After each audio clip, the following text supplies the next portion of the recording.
Welcome, everybody, to a Delco Nerd Network Hot Take. Ladies and gentlemen, if you haven't seen a hot take before, well, it's where a few friends get in a basement, give our thoughts, give our opinions on a TV show, a movie, or a game. Today, it's going to be a game, and that game is Dragon's Dogma 2. Here to discuss, as always, the Arisen himself, Chris Trio. Gooch, I haven't been Arisen for a few months now, sadly, but I'm excited to talk about some Dragon's Dogma 2. And of course, let me introduce our guest, what could only be called a super fan of Dragon's Dogma, André Vu-Phung.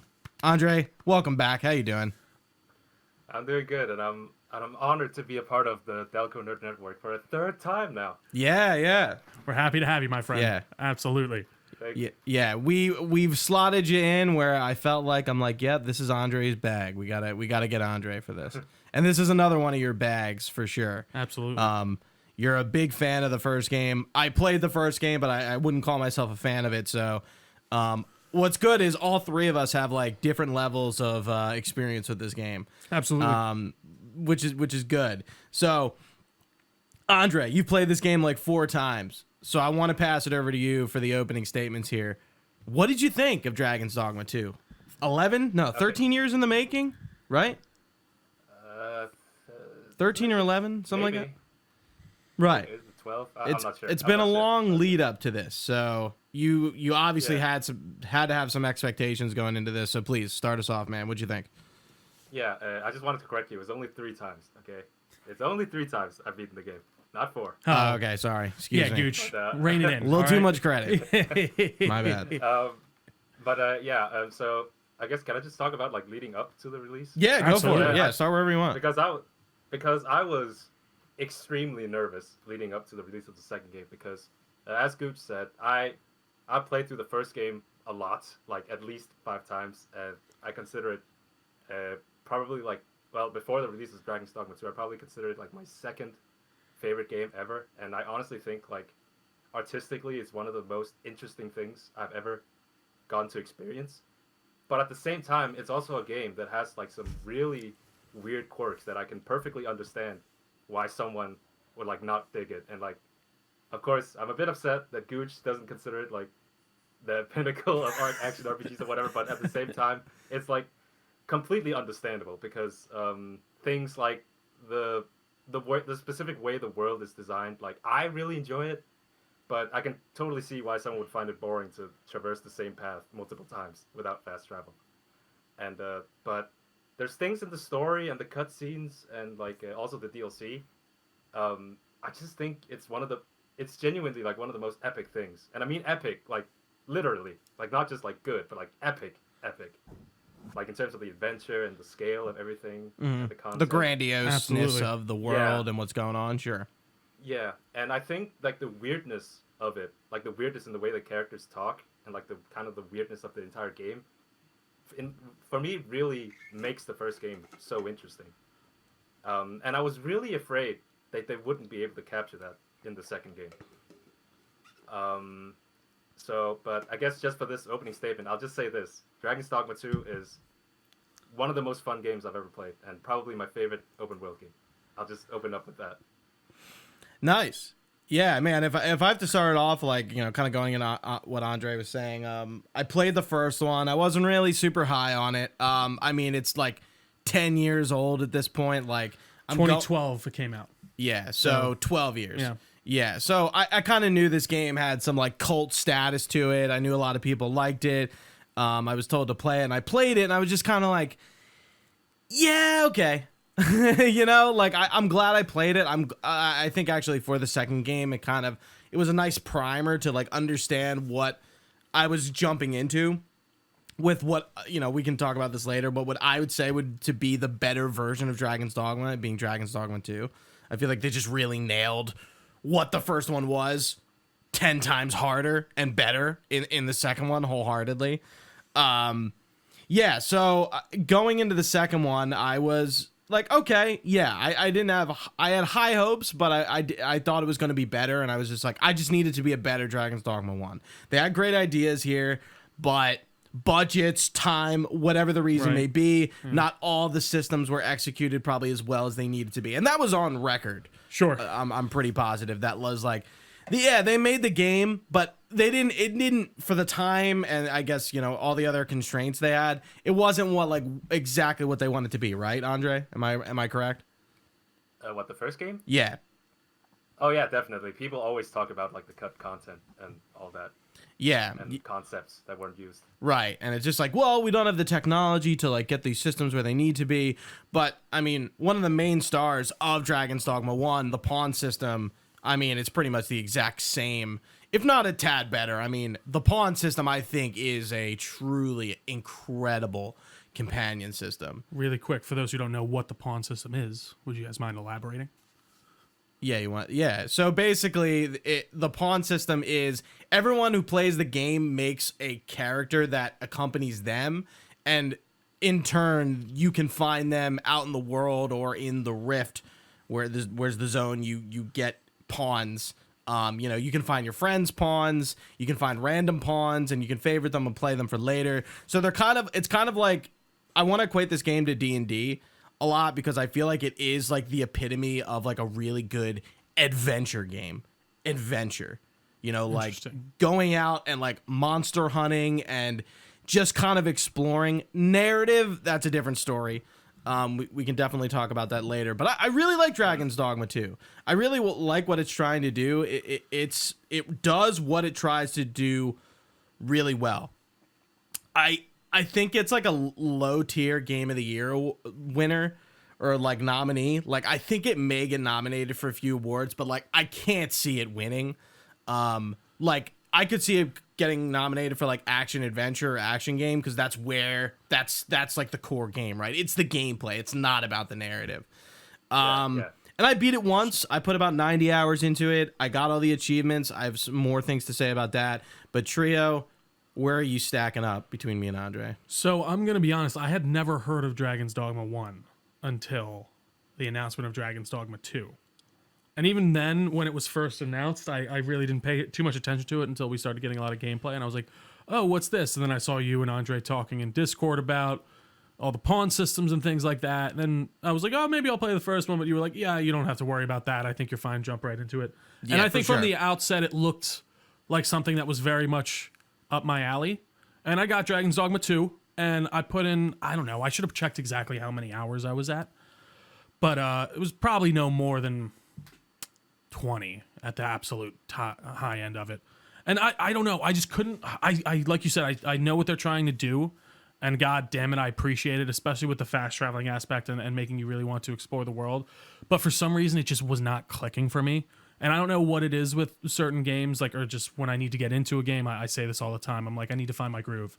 And I just wasn't finding the gameplay loop that was satisfying for me, unfortunately. I felt like I kept dying and, like, fucking up my health. I'm like, God, I got out here, and now my health's down all the way because I died 5 times, and now I need to go back and rest. And there were just certain choices where I was like, I appreciate that, and I totally understand what they're trying to do.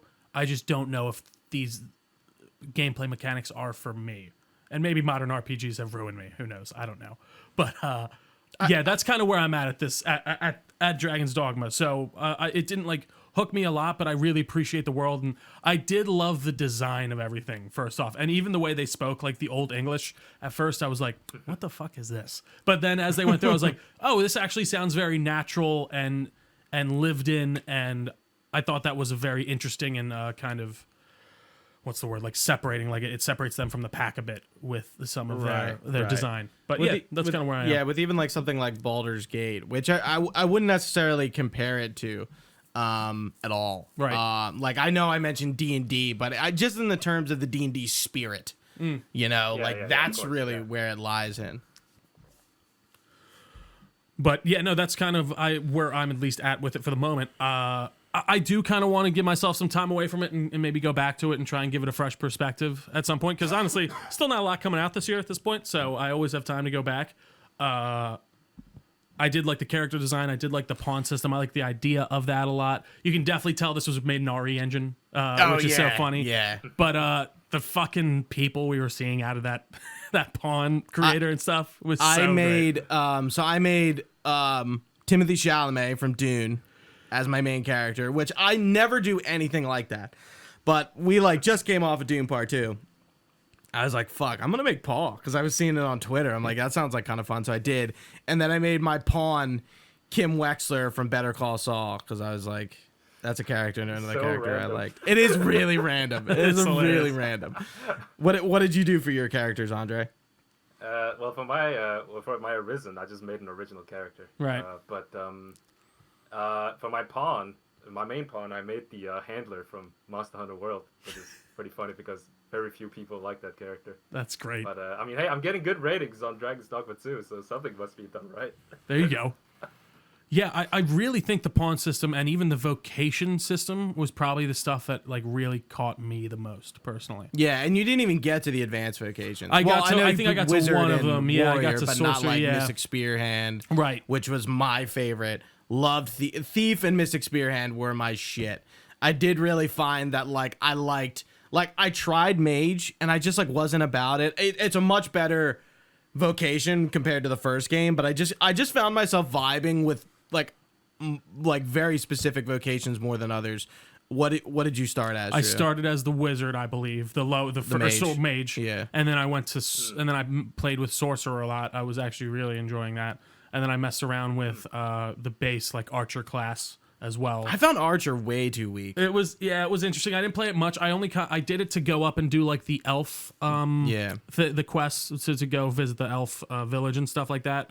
But then I switched back. I do really like the magic in this a lot. I gotta say, just It's different, right? how it's cast and everything, and the idea of like the charge up to make it go quicker. Like I think it's a lot of layers on the magic system that I would like to see brought to other kind of fantasy action RPGs. I think they really kind of nailed that. Is it really different from the first one, Andre?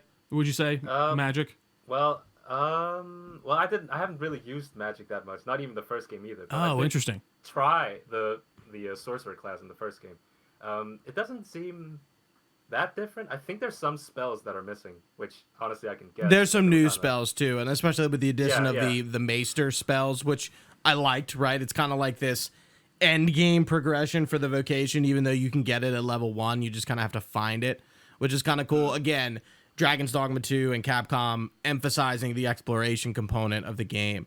But Andre, what did you start as? I started as fighter because that's also what I did in the first game. And to me, the fighter completely epitomizes like everything that's fun about the combat in Dragon's Dogma to me, because it's like a mixture of decent speed and also like decent power, and it incentivizes you to, of course, whack people with your pointy stick or whatever, but also correct usage of skills and climbing monsters, targeting weak points, and all that. And I loved it, man. It was so fun. And I didn't even use the shield in my first playthrough, which was kind of dumb, but I just wanted my character to look kind of cool. But I did use the shield on my third playthrough, and oh my god, it is so much fun. Like parrying and with the Meister skill, where you do like a crazy combo and stuff. There does seem to be a lot of need to experiment per se. Like the game definitely wants you to do that. Yeah, they definitely don't want you to just sit in one vocation, right? Yeah, Like that's yeah. But like I think the vocation that like really emphasizes that is the trickster, which I tried and I was like, I can't do this. I was like, I don't even know where to even start. It's such a different vocation. It's kind of like, I think I've seen the trailer for it. Like you literally are like using shadows and trying to trick people to like fall off cliffs and things like that, right? It seems like I was like, oh, I can't wait to give that to my pawn because it just sounds cool to have it as a support, but me not actually do it. And you're not doing damage, so it's not going to be everyone's cup of tea. I mean, that's really what the vocation system comes down to. What's your cup of tea? You pick and choose and experiment, and then you kind of find your groove and you go with it. Right. Yeah, that is interesting. And I like the idea of the combining of vocations. So how many are there total by the end? Like 8, 9? Okay. So Yeah. a good little chunk. You only start out with 4 at the beginning. Yeah, so right? you get Wizard and then Warrior, and then Mystic Spearhand, Magic Archer, Warfare, Yeah. Trickster, and that's it? I believe so. Yeah, and it's cut down a lot from the first game, which I don't know what you think about that, Andre. No, I'm happy about that change because I think it's not. Well, I can't really call it the problem, but it was a weird thing where it's like, in the first game we also had advanced vocations, But just to give an example, so you can start with either. Also, in the first game, you start with 3. You start with a fighter, a strider, which is actually both dual daggers and a bow, and then the mage. And you can see with the fact that some characters can, like the strider can equip both the dual swords and the shield. The bow. They thought, well, what if we make like an advanced vocation that could then also use a shield, a sword, dual blades, and a bow. And so it's kind of like, so like the fighter vocation, it's kind of like I don't know if it's. I'm actually not sure if it's like a direct evolution, like going to like this new assassin class from fighter, because it's like the same weapons that you use, but you do get new classes. But then, like, at that point, why bother using the fighter? Why not just go to the assassin? Right. Right. I have to admit, like, in Dragon's Dogma 1, the advanced vocations, like, overtake the old ones. But in 2, it's not like that at all. No, because, like, the fighter does the fighter things. Right. The thief does the thief things. And the archer does the arch things. And I really do like that, actually. I think it makes more sense. And it actually makes each vocation feel more unique, as opposed to just like, well, this is just the thing you use before you use the assassin. Makes them matter a little bit more. That makes sense. Interesting. Yeah, what did you guys think of the world? I mean, so we have Vermont and Batal, and so it's like, and I guess the volcanic island, if you really want to like count that as right. as going there, it's really small. But like our typical sort of like fantasy mountainous forest region, and then like the desert, the Middle Eastern kind of vibe going. What'd you guys think about that? I liked it a lot. I thought the overall like world design of this game is very interesting. That's definitely one of the better aspects of it for me. Even when you get to that main first city, it feels very. I'm trying to think of like a nice comparable, but very medieval for sure, and not like I think even more kind of classically medieval rather than like kind of fantasy medieval in a lot of ways, which I appreciated because the world feels like weirdly grounded yet super fantasy filled, which I appreciated. Maybe dark fantasy, would you call it? Sure, yeah. Yeah, I mean, I guess I would like compare it to Game of Thrones or something like that. Something to that degree. There's like magic, but it's not really like the super big component to like everyday life. Right. And I appreciated that a lot. I loved all the like little character design, like the outfit designs and stuff like that. But I didn't get much beyond that first city. So honestly, I can't speak much beyond that. But what I did see, I liked. And I think the open world itself was interestingly laid out. I think it does play itself to be traveled more often than other ones because, like we talked about before, the fast travel is more limited in this. I think that was definitely one of the tougher things for me where I was kind of traveling back and forth. But the world's damn beautiful, for sure. It's a great looking game. And that makes me want to walk through the forest a little bit more, for sure. What about you, Andre? Yeah, I don't know. I don't know. There's something about the way the game presents itself that just makes me want to, like, I enjoy just running through it, like just like holding the analog stick and just watching my character like jog down the paths. Or I don't know, there's just something about the way Dragon's Dogma does it. Also, the first game, I was the same. I didn't really mind. I already told Gooch this, but I've done like more than one playthrough where I never used fast travel. That is wild. And it's like, yeah, it's but it's just something that there's just something about the way the game like presents like the world and like the way your character interacts with it that just makes it really enjoyable for me. But actually, at least like structurally, like the way the map is laid out and things, like I think the map is pretty good, for the purpose of having to walk and explore and all that. But actually, I think aesthetically, I might prefer the first game. Interesting. Which might sound like a hot take. So I like traversing the world in the second game, but I don't find it as interesting as the first game. Not interesting in the sense that there's less to do or stuff like that, but like more just interesting in like it's like I felt like the first game it was kind of quirky. Like there was like a lot of weird random things you'd stumble across that don't really. I know what you mean. Yeah, they don't really have like a real like meaning, but they're just kind of there and just you just stand there and look at it. And I think modern game design, going to a point Trio was talking about, has kind of ruined us in a certain way. Like what if a cave is just a cave and it's just that? Yeah. Like it doesn't always need to, and it has like a reward in it or a boss, and you might not always be able to kill that boss. I know one of the first caves I found after I left that first place, I think it was like the waterfall one with the manicore in the middle of it or whatever it's called. I like couldn't kill it, and I tried killing it over and over and over again, and I ran into the situation where you did, kind of and still learning the mechanics of like the health system, which wasn't in the first game, I don't think, when the health goes down. They changed it. Yeah, okay. I was gonna say, I was like, I don't remember that being like that. But yeah, so I'm like, my health's getting lower. I'm like, just like I'm like, I can't kill this thing. I gotta leave. Yeah. And then I came back to it later and killed it. But like, there was really no point for me to actually do that. Other than just killing the monster, it'll respawn. I got the chest that was like behind it that I couldn't get to. Right, and I do think that's a big part of modern, open world design is that, and I think Dragon's Dogma does this too, is they do want to reward you for kind of searching every corner. But it's not like, like there's a quest in this cave. Like probably not. Right, quests come to you. Truthfully, what it reminds me of a lot, and it's so funny. This shows you, I think, at least for me, how much I'm willing. Or no, how much I enjoy something maybe, or how much I enjoy something is affected by what it's covering. Like, I love Red Dead 2 a lot, and I feel like there's a lot of walking through that world and just enjoying the scenery, and you're just, I'm on my horse. You're immersed. It's about immersion. And I'm, I really adore that game. You guys know it. I bring it up all the time. And I think it does a lot of the same kind of ideas in the way of like, they want you to travel the open world. They want you to interact with these random events and things like that. Fast travel isn't supposed to be readily available. And I really enjoy that in Red Dead. But for this, I don't know why it didn't click for me. And I think that kind of shows you maybe that it is maybe the subject matter to a degree too. Maybe it's the lack of like narrative direction. Maybe, there definitely is a lack of narrative direction. And as somebody who's beat the game, I don't think the narrative is all that good. Honestly, it kind of like falls apart after you leave Vermont. I don't know if you agree with that, Andre. Like once you get to Batal, like it just kind of is like, oh, here's the end. Right. See ya. Right. But then it gets better. In the Unmore world, I fucking love the Unmore world, and we'll talk about that later. But go in it wherever you want, Andre.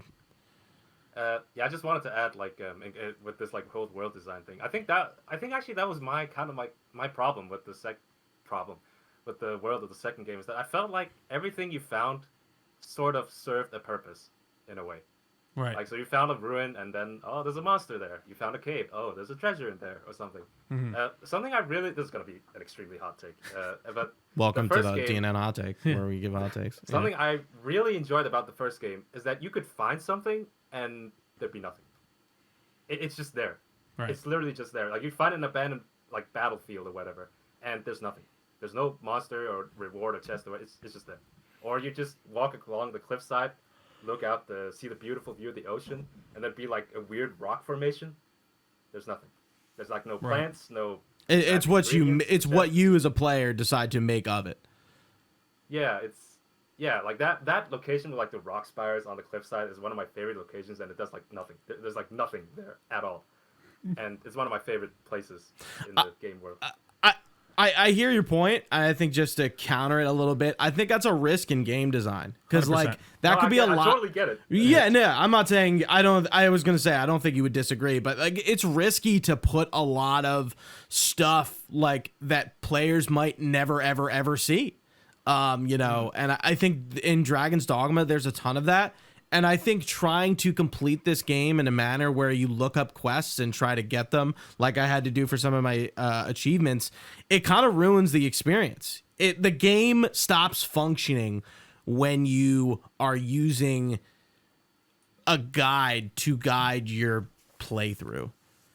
Does that make sense? Right. So instead of just playing it naturally, finding things, going about the game as you naturally would, unprovoked by maybe maybe not your friends, but like a guide to be like, oh yeah, I need to get this achievement, so I got to go find this thing. Well, and I do because I missed a few quests. Like the Phantom Ox Cart was one that I missed. I had to do in New Game Plus, and it's basically a quest where like you get to back Batal, the city in Batal, and it opens up. But once you get past a certain point, it's gone. Right. And most of the quests aren't like that. But I didn't run. There were I went through the quest list and tried to find a lot of quests just to experience them, and it's funny. Like a lot of them just didn't naturally come to me, and I was like, oh, this kind of sucks. But once I did them and I got through it, and I was like, that did nothing for my experience doing these quests. And that, like you just said, like the way I did. That's the chance you're taking with that type of system. And I mean, we saw it even again with another example of like Elden Ring, where it's very minimal direction in that game, and it really works well for that game for like it seemed like on a mass scale. Whereas for this one, I think like this game's I'm sure it has a great Metacritic right now still, and I'm sure it sold very well and all that. I don't know. I don't know. Maybe it did. I'm sure it did. I Yeah. think it sold like 3 million copies. I think I saw something recently that said that.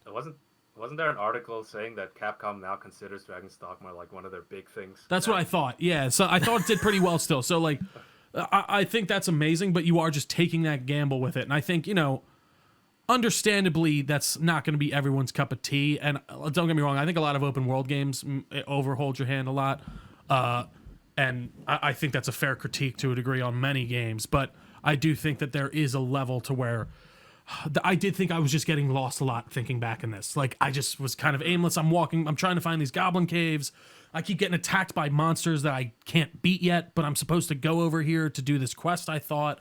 I don't know. I think that was kind of my biggest issue with it.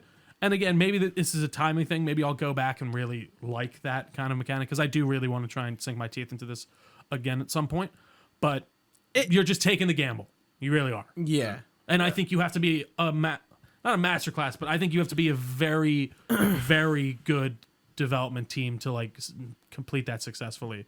But it's possible. And I still remember when Elden Ring came back, there were all these comments of like not all these, there was probably one or two, but of like some game devs going like, you can't make games like this. This is a one and done thing. No one can. And it's like, okay, but apparently you can, and it sold very well. So I'm so happy they are at least taking these risks and trying these things, because pushes the medium forward at the very least, but it also seems like it's really good and people are enjoying it. So that's kind of my 2 cents on at least that part of the design. Anywhere else we want to go now specifically? Andre, any point you want to bring up before I bring something up? Well, I don't know. What did you think about pointing out? Talking about next. So the end game, not to jump to it, I mean, we can kind of go back and forth, but I think the Unmoored world is like incredible. I think the narrative really like ramps up at the end, and it's like going back to what you were talking about, like epic, like that end game timed thing. It's like you have 4 days to kind of like, get everyone out of the cities and rescue everyone, and then you kind of, become God or whatever the hell, that Dragon Dogma ends up becoming, this tale of like breaking cycles and, dismantling the dogma, as they say, Faces says like Dragon's Dogma. It's like, oh, he fucking said it, the game's narrative is much different compared to the first one. I don't know.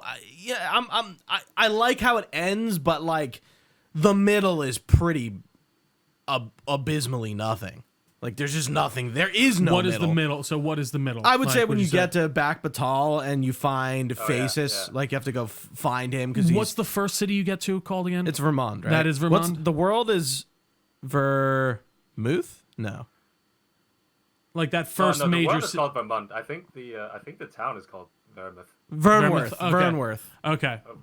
Yeah. Vermouth, whatever. So it's after that part, I assume. Once you do that first thing for the guy in the tavern and stuff like that. Brant's like, hey, okay, like we've got enough information. You go to the coronation, everything fucks up. Right. We got to follow this Faces guy to Batal, and that's kind of what happens. But you get there, you do like 2 or 3 things, and then you're in the end game. I see. You go through this gate and you go to the volcanic island. You fight the Talos, which was really fun. The big stone guy. And then the end game. You're just like at the end of the game, like all of a sudden. Interesting. And it's just like felt rather abrupt, is what you're saying. Like you're just like that. Yeah. Okay. Yeah. Interesting. But then like the last 4 hours of the game, it's like it's all that matters is the narrative, and all you're doing is narrative stuff. And you're timed, and you have to go around, and you get to kill monsters that are only in that part of the game. I was gonna say, I know you had an issue with the enemy variety, and again, this might be because I wasn't really getting beyond the like first area a ton. But I don't think you're wrong. I just felt like I wasn't running into a ton of different enemies, and again, a lot of the same stuff from 1. Like, weren't we talking about this recently on Discord or something? Well, I was making my counterpoints to that. So no, I would love to, because again, like I said, I might have just been caught up in the first area, and like I'm only running into these 5 types of enemies, not even. But that's just kind of where I was like, all right, I'm dealing with harpies again, or I got these fucking lizard folk or whatever the fuck they are. But yeah, please, I'd love to hear the counterpoint. Yeah, so actually, I think it is worth noting that there aren't, compared to the first game, there aren't really, at least if we look past subtypes or whatever, there aren't really many new enemies. I can only really think of, there's like the none. Minotaur. What was it? I can think of the Minotaur. Oh, okay. Is there a Dualahan in the first game or something like it? No, that was not a Dualahan. Yeah, so that, but like again, these are boss type enemies, Right. And the rarer Yeah. ones. So yeah, go ahead, Andre. Yeah, and also a specific type of dragon. But so okay, I can understand why people might complain about the lack of enemy variety. But there's something I was thinking about because I was in like New Game Plus 3, like on my 3rd playthrough, so I was like pretty high level. Yeah. But I mean, for one, I do like how they changed the leveling system. It's like it actually like caps your power level, right? So you don't actually just shoot up into the stars. What's the so- cap? When do you start plateauing? I don't actually know. I haven't reached level 100 yet. I'm I like I think 90. I got to like in the 60s. Yeah, I'm like close to level 100. Okay, Jesus. But anyway, but my counter argument to this like lack of enemy variety is that I feel like the first point is that if you have like a bad team makeup, you are Fucked. completely helpless against some enemies. Mm-hmm. So like for example the harpies, like I don't really care how good you are at parrying. Like if you have a full team of fighters, Yeah. good luck trying to kill a group of harpies Right. without going insane.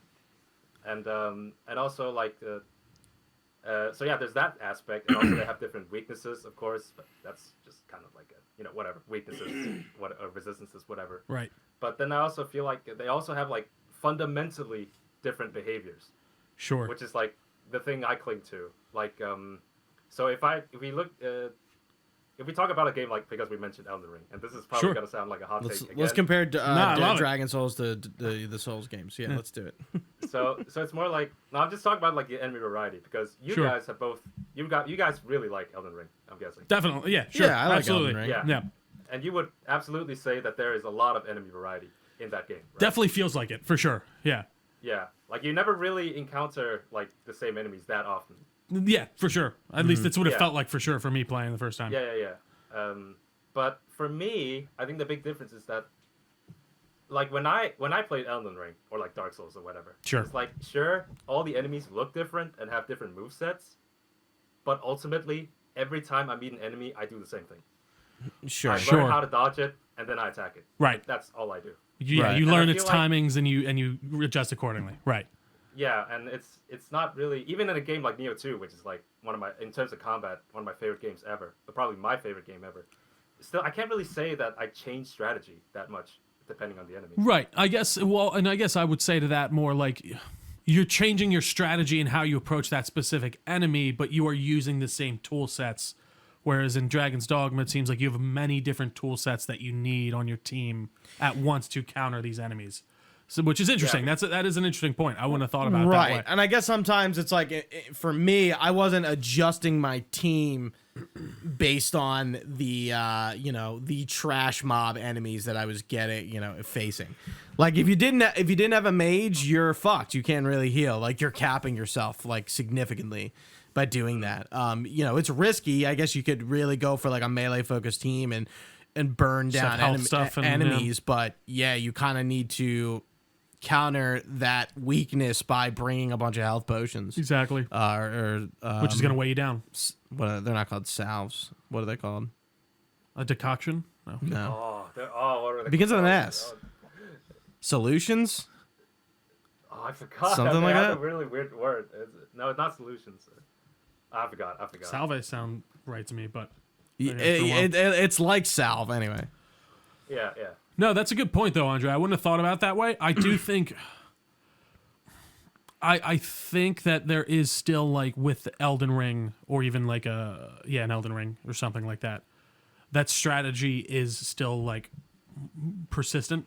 I would say it's almost equal to that, but I do like how different it is now that you're explaining it that way, honestly. Because we don't have many games like that where you need to really rely on your party. I can't remember the last game that I bought where it was like single player focused, yet you have a party that you're supposed to be really involved with. Of course, Baldur's Gate, but right. And going like to the adventuring of it, I feel like you're kind of like, whether the pawns are memes or not, you're kind of developing this little like relationship with them, and like, like maybe funny things are happening and there's kind of like a story building, and it's your own story, and maybe people are sharing it online or whatever, but you're kind of like, you're forming your own little adventuring party, and you might kind of cast out party members and then bring them back. And we didn't talk in depth about the pawn system, but the way the pawns, I mean, I know they talk kind of all the time at you. I was gonna say, again, please shut the. They did it in the first one, but they do it here as well. Master, look up there. But like when they come back to your party, like they're like, oh yeah, like good to be back or something like that. Yeah. And I noticed your party is full of women. Interesting. I think I was with an arisen who only liked beastrin. Like shut the and then fuck 20 up. minutes Like, later they'll say the same thing again. And I'm like, shut the fuck up. interesting. It is so funny. It does kind of push back. There's a line, and I feel like Family Guy dances on this line a lot. Family Guy? Yeah, where it pushes past annoying to funny. You know what I mean? They let something go for too long where I'm like, all right, this is annoying. But then I was like, all right, this is actually it's like you said almost earlier, Andre, it's part of the charm to a weird degree. Maybe it's not a charm that I like necessarily, but like I can almost appreciate that they're like, no, they're just going to say these things 1,000 times. Okay, here you go. Yeah, but actually, the weird thing is that I actually think I prefer the pawn dialogue in the first game compared to the second game. So what's the like major difference, would you say? Well, first, in the first game, they only had 2 voice actors. It's Laura Bailey and one of the dudes in Skyrim. Amazing. Yeah, like you're like, oh yeah. I know There that we go. guy. Like a main dude in Skyrim or like a side voice in Like Skyrim? a dark elf dude in Skyrim. Oh, I see. Okay. Yeah, that guy. all the elves. Yeah. Yeah, but a lot of I feel like a thing with the first game, I don't know, there's something about the delivery, but that's like of like certain combat lines. Like if they like give you like a fire spell, right? They imbue your weapon with fire. They say like okay, sorry, actually no. Let's go with ice because that's the one line I remember. They go like, "I grant you ice's bites," and it sounds like really hype and stuff. I feel like in the second game, I had my character had like the ice spoon spell, Right. And I just never really felt the energy Right. in the delivery when she was saying that. But there's also the aspect of I feel like in the first game, all of the things that they said, they still talk a lot in the first game. Right. But I feel like It's not as dynamic. almost all of it, For sure. no, but almost all of it is like purely functional. Like they comment on things that is like, you could do this, or we should do that. Whereas in the second game, it's like, I had my arisen didn't wear armor. Yeah. Right. Or like, but I even like, like in another thing, I love how like the more you play, the longer your pawn is in the world, like the more knowledgeable they get. Yeah. Because they're going, they're getting picked up by other players and they're seeing other stuff. Like I love when like a pawn goes, oh, like there's a cave nearby here that you haven't been to that I've been to, or a treasure chest or something like that. That like is cool. That design, and then you press up on the D-pad and they bring you right to it. And the D-pad mechanics around like helping and it's go and retreat or something like that. Like it just feels really well. It's simple and it works. The AI is really good. I mean, of course they do stupid shit.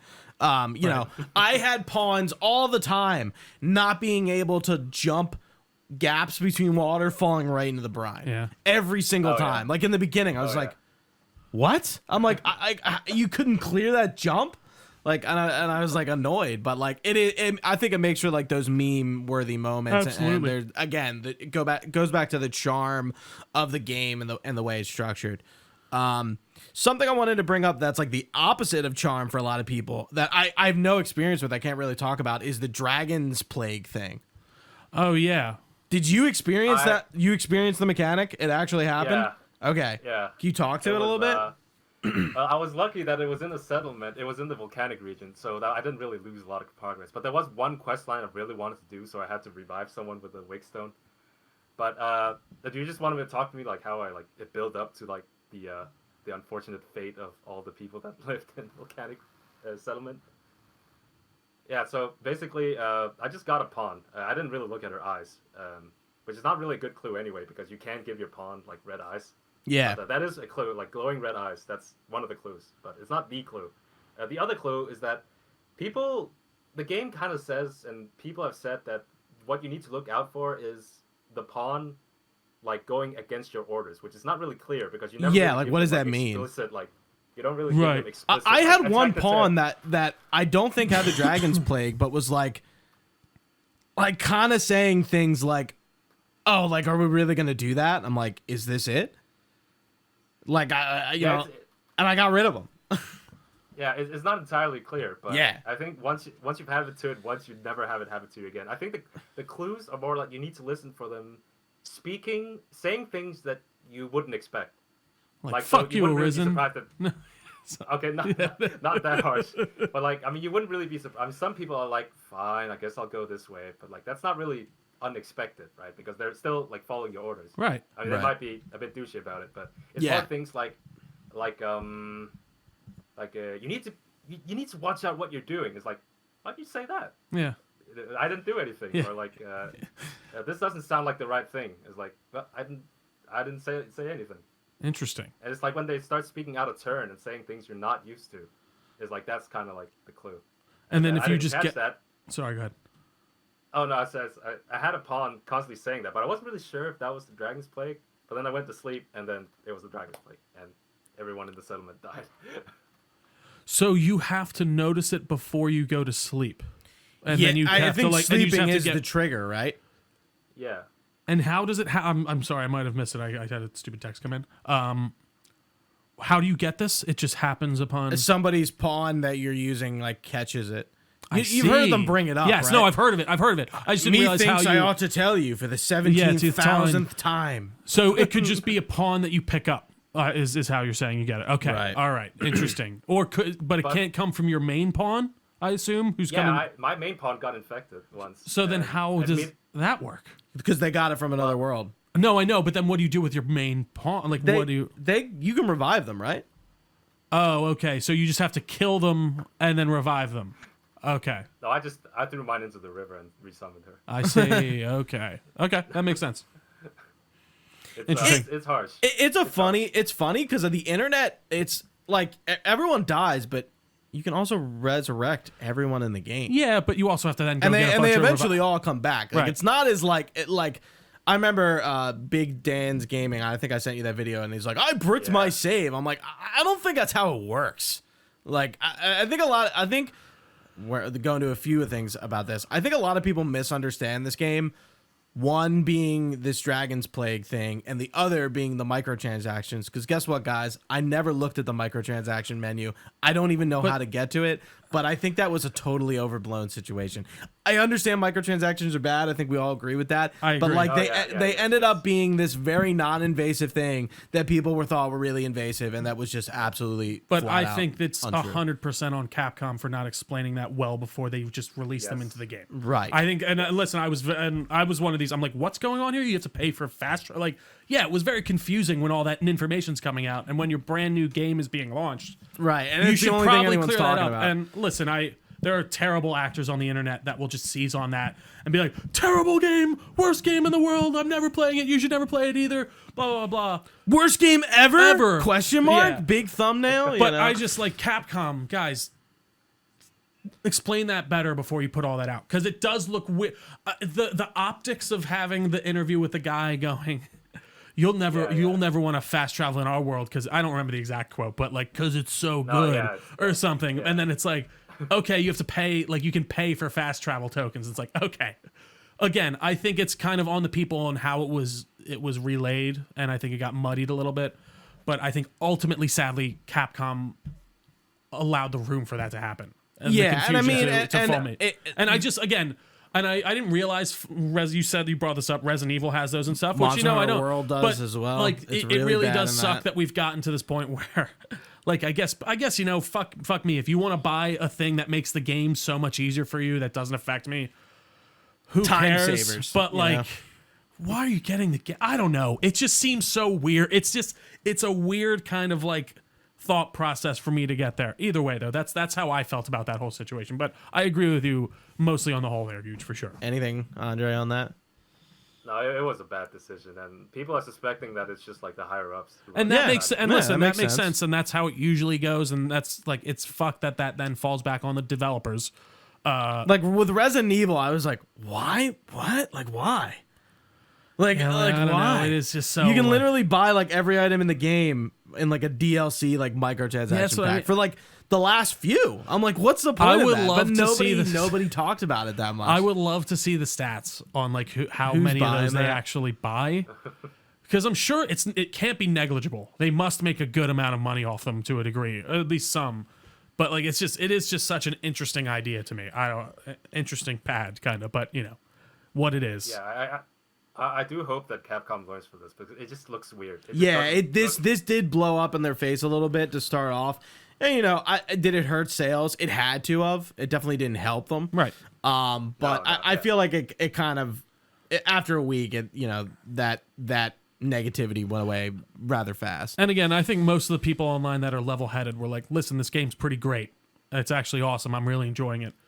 Microtransactions are cool in a single-player game regardless, but they weren't being like, this is the worst game ever. You're an idiot. But there definitely was a ton of those assholes. I mean, with Twitter the way it is now, that's just how it goes. But I'm trying to think. I mean, I don't really know how much I want to talk about like the narrative per se and like the end of the game. I feel like I understand it, but I like talking about it, and it's like I mentioned earlier, it's like the idea of the game is like the Arisen. You're the Arisen who like breaks the cycle or changes the cycle in a way, and the cycle is a bit different from what it was in the first game, and we're in a different world, and like there's apparently like a multiverse, and the game is like a pretty deep. It like has like some deep elements to it, but like I don't know if like I want to talk about that. Like I really know what I'm talking about. Andre, I don't know if you have a better grasp or want to even talk about it, because so I took down some notes, and suddenly a lot of the things in the story began to make sense. But that didn't make it better, which is I think my problem with the story. That's a great quote. I like that. it's deeper. Doesn't make it better. It's so in the first game, I think what I really love about the first game is that everything that's happening in the game is like super like condensed. Super condensed. Super condensed in front of my face. Look at this condensed thing.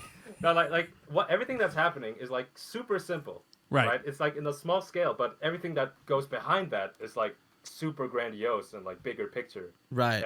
Kind of things. It's like Final Fantasy. You start out, you gotta like go to the cave to like rescue the princess, and then you kill God at the end of the game. That's pretty much Dragon's Dogma. Okay. Yeah, but I felt like in the first game, like that connection between like the small you doing the whatever tasks and like the bigger picture, to me, I felt was like extremely clear, because the story had a very clear goal of what it wanted to like, what kind of story it wanted to tell. I think I get the point of the second game, but I don't think it expresses that like connection between the small mundane things you do with like the big things. I never really felt that connection. As Dragon's Dogma players, we both surmised that we're probably gonna kill the dragon at the end. I mean, maybe that's obvious for people who haven't played, but that is what you do. But the plot for 2 is not necessarily you pushing you towards that. It's about this like political plot with Disa and Vermund, and how they're, the new god, the god sway and stuff like that, and they're controlling pawns, which is pretty interesting, but it's not really elaborated upon enough to care about it. Yeah, it's a lot of things they introduce for not very little, right? It kind of gets lost in its own like kind of like gibberish plot lines and stuff. Yeah, I felt like that's what the first game had like did better. It's like basically you just help the guy. You want to kill the dragon, so you help the knights and you rank up. That's essentially what happens. Yeah, so you know how when you go to Brant, you do all those quests? Very similar thing in the first game, where you go to Grand Soren, and you talk to like one of the knights, and you go on quest to essentially get an audience with the king, and that kind of catapults the rest of the story. But like you do the same thing. You choose like 3 quests. You don't have to do them all. For 2, you actually do, I think. I played I it think you do. twice, and I thought you only had to do like, I did that part again. So I thought it was like, oh, I guess I can do one and kind of like get through it. And I'm like, no, you have to do them all, which kind of sucked. But You do have to do multiple, but I don't think you have to do them all. yeah, I don't know if it's like a weird state that you can get into, like it pushes it, like something happens. I don't know. I don't know. I think I had like on my first playthrough, I had like one quest like in reserve, and I could still. Yeah, I think that's what happened to me, but it didn't happen with my second playthrough because I needed to get to Batal, so I was kind of like just trying to like get through it really quick. Oh yeah, of course you have to go to Batal. Yeah, Yeah, I was but more thinking about like the cool thing about Batal is there's a few different ways to get in. You can either get in Yeah. legit with the permit, or you can go in through like you can just go like the long way and Classic go like RPG. I love go it. like No, that's it. around the camps and kind of go in another entrance, or you can like go in illegally. There isn't really no consequences to doing any of those things, like in the grand scheme of things. Just but kind of how you want to approach it. again, the adventuring aspect of it. It's about the adventure and maybe how you talk to your friends about what you did, because that did definitely happen, just like Elden Ring. Sorry, Andre, I kind of like took it away from you. I took what away from me? You were talking, and then we were both talking, and then I started. Oh, no, I went off. But I guess what I just wanted to say is that the first game, like everything you did was pretty simple. Like you held a knight, and then you progress, you rank up, you get an audience with the king, then things happen, right? It's like it's pretty simple to follow. But then I feel like in the second game they get kind of lost in all of their political struggles and stuff, and I didn't really get why they did it until I started writing down notes, and even after I wrote down the notes, I was like, this doesn't really contribute to like my experience with the story. Like it doesn't really help with how I'm absorbing like the theme and message and everything, compared to like the first game, where I felt like it did, like there was a connection between what you did and what it meant. Do you guys feel like there's, this being an RPG, like a fair bit amount of choice and like consequence in your actions? Absolutely not. Yeah. No. Oh, not. Okay. I don't think that was so funny. I thought you were going absolutely not. No, there's no, there's like no choice in this game about doing anything. You just you're on the train. I see. Okay. That train's going to its own destination. Obviously, you have a choice in how you're exploring the world and that type of stuff. I meant, but yeah, to what you're saying. Okay, that makes sense. Interesting. I was curious. Yeah, all the choices and consequences like during the gameplay. Right. Okay, makes sense. Interesting. Yeah, I don't know. I definitely want to get back to it. It's interesting to hear all this about the story, though. I don't know why. I actually would have assumed that it was more in depth than what you guys are. I mean, don't get me about. wrong. The end is interesting, but again, right. It's like high level concepts. Sure. Like Gods and and cycles. They did multiverse and stuff pretty early here, huh? Good on them. They got. I mean, they don't like. No, I know. They're just the pawns. I think you can just surmise that where the game takes place and the fact that there are dragons, arisens, people who are previous arisens, that like this game pawns. There is some sort of multiverse. I mean, your fucking pawn literally goes to another world. Well, they say that. Yeah, they Yeah. keep saying. Yeah, exactly. So there has to be some sort of multiverse, and like there's different like Dragon's Dogma cycles going on, but like they're the same, but they're different. It's interesting. My last question: the 2, where is it in the menu? Where's the 2 in the menu? Is it in the eyes? Is it supposed to be in the eyes? So once you beat the game and you kill the dragon, you get to the unmoored world.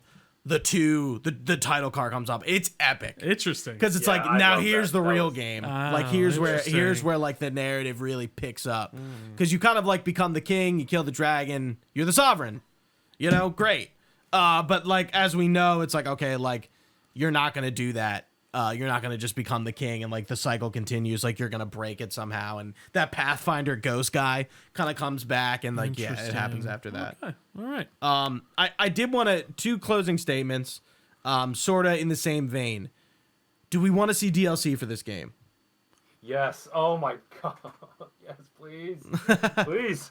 Oh my god, I'm so excited for what they could be doing with the DLC. The only comment I would make to that is I don't want it to be Bitter Black Isle from the first game. I didn't like that DLC at all. I just don't no, that's actually- let's just throw some mobs and bosses at you and you can it'll be super hard. I don't want that.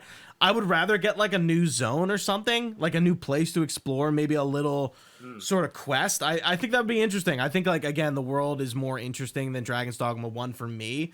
And I would rather the game dip into what it excels at, the exploration and the adventuring. That would be my opinion. Anything from you, Trio? No, I think I've kind of given my full breadth of how I feel. I like I said before, I would like to get back to this maybe at some point and just see if there is a click I can click. But I like a lot of the ideas these guys are going for. I can appreciate the gameplay mechanics they're trying to implement, and they're doing successfully. And I'm excited to see what they do. What did they do before this? They had Dragon's Dogma. What did they do in between that and this? This team, I don't know. Yeah, did they? Devil May Cry 5. Oh, interesting. Because I was gonna say, I was like, did they do anything before? Wow. Okay. They kind of deserved it. Interesting. And then, so my second question is, do you think we're gonna get another Dragon's Dogma? I don't know. I mean, Yeah. I'm kind of hoping so, considering like that article we saw with they're now considering Dragon's Dogma like one of the big players now. Yeah, but didn't the dev it seemed like this game was kind of like the first game like fully realized, so like what more they would, if they made a third game, they would really have to reinvent it, I think.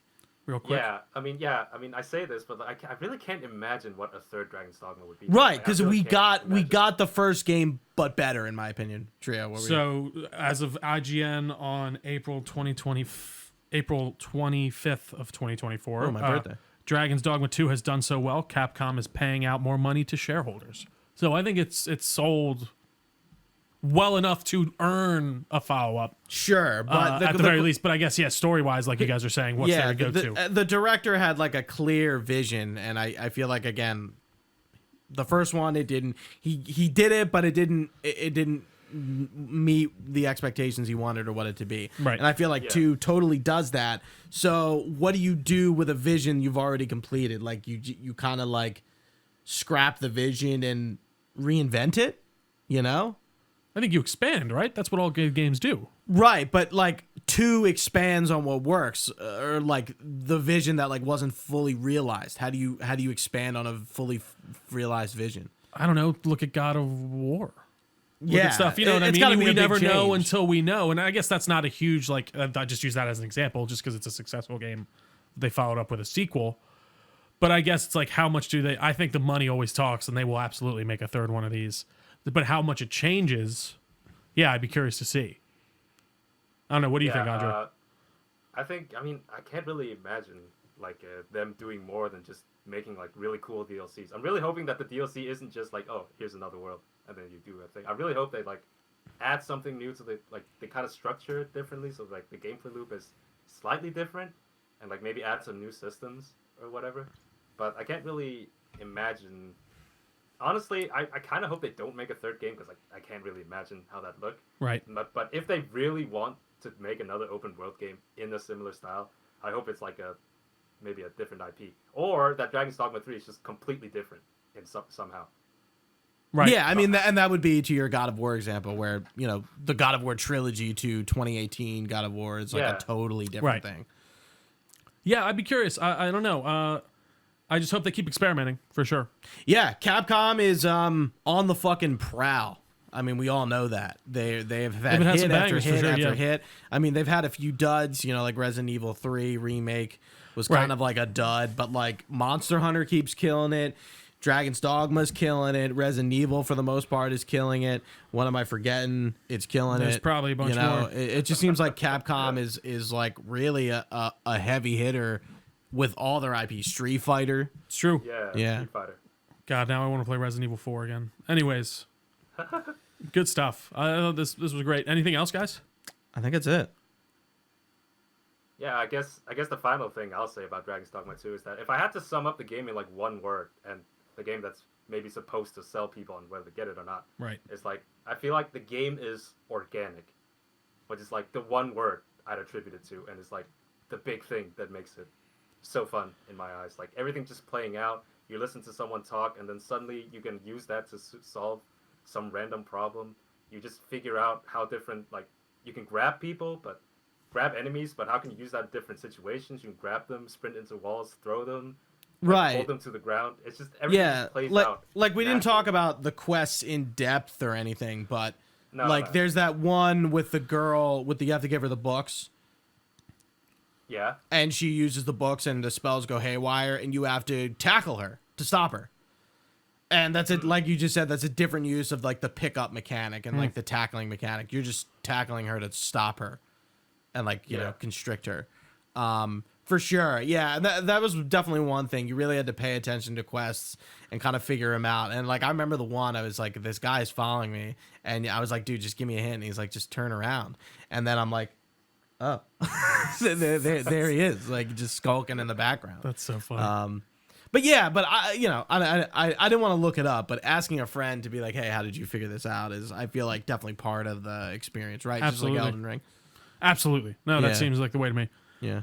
Awesome, gentlemen. Well, Andre, thank you so much for coming on, man. We really appreciate you being here with us in that big 6-hour time difference. But thank you all so much for watching with us live on twitch.tv/Delco Nerd Network. We really appreciate your time. You can find this podcast anywhere podcasts are found.